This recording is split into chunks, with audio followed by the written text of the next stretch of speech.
আসসালামু আলাইকুম গাইস, কি অবস্থা সবার? আশা করি সবাই ভালো আছেন। আলহামদুলিল্লাহ আমিও ভালো আছি। পবিত্র মাহে রমজানের 30টা রমজানের পর আমরা অবশেষে পাইলাম আমাদের ঈদ। তো সবাইকে জানাই ঈদ মোবারক।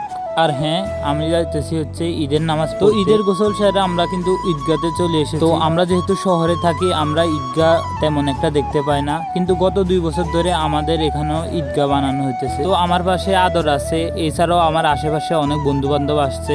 আমরা যেহেতু অনেক লেট করে ফেলছি, তাই আমরা অনেক পিছিয়ে পড়ে গেছি। আবার অনেকে চলে গেছে বাড়িতে, তাই মোটামুটি এই ঈদের সবার সাথে তেমন একটা দেখা হয়। যারা ছিল সবার সাথে দেখা হয়েছে। অতঃপর আমাদের নামাজের টাইম হয়ে গেল, তাই এখন দাঁড়ায় সবাই ঈদের নামাজের নিয়ম কানুন সবগুলো বুঝে দিতেছে হুজুর আমাদেরকে, কারণ বছরে 2টাই ঈদ থাকে, তাই সবাইকে বুঝে। আলহামদুলিল্লাহ আমরা ঈদের নামাজটা সম্পূর্ণ করলাম। এরপরে কিন্তু আমরা খুতবা শোনার জন্য বসে আছি। আর হ্যাঁ, ঈদের নামাজের মতো ঈদের খুতবাটাও শোনা কিন্তু অনেক জরুরি, যা অনেকেই শুনে না বের হয়ে। আর খুতবা এবং দোয়ার পরে সবাই কিন্তু সবার সাথে কোলাকুলি করতেছে। তারপর আর কি আমাদের ছেলেদের যেটা প্রধান কাজ ছবি তোলা, আমরা ওইটাতে ব্যস্ত হয়ে গেছি। আর মোটামুটি আমাদের এবারে ঈদগাহটা অত্যন্ত সুন্দর হয়েছে এবং নামাজ পড়েও আলহামদুলিল্লাহ অনেক ভালো লাগছে। নামাজ পড়ে আসার পরে আমি কিন্তু লম্বা একটা ঘুম দিছি, মানে আমার ঘুম চলে আসছে, যেহেতু ঈদের দিন এটা ঘুম যাওয়া উচিত। আর ঘুমাবার প্রধান কারণ হচ্ছে বৃষ্টি। ঈদের একটু পরে আমাদের এখানে আস্তে আস্তে বৃষ্টি পড়তেছিল, যার কারণে ঘুম, যেহেতু ওয়েদারটা অনেক কালো কালো ছিল, যার কারণে আমরা বেশি দূরে যাইনি। এলাকাতে একটা পুরানো এরিয়াতে আমি আর আদর মিলে চলে আসছি।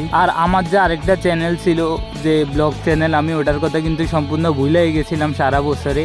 তো ভাবলাম ঈদের দিন ছোটখাটো করে একটা ব্লগ দিই। আর হ্যাঁ, আমার মেইন চ্যানেলে কিন্তু আর বেশি না 40-50টার মতো সাবস্ক্রাইবার লাগে। তো সবাই গিয়ে ফটাফট সাবস্ক্রাইব করে দেন।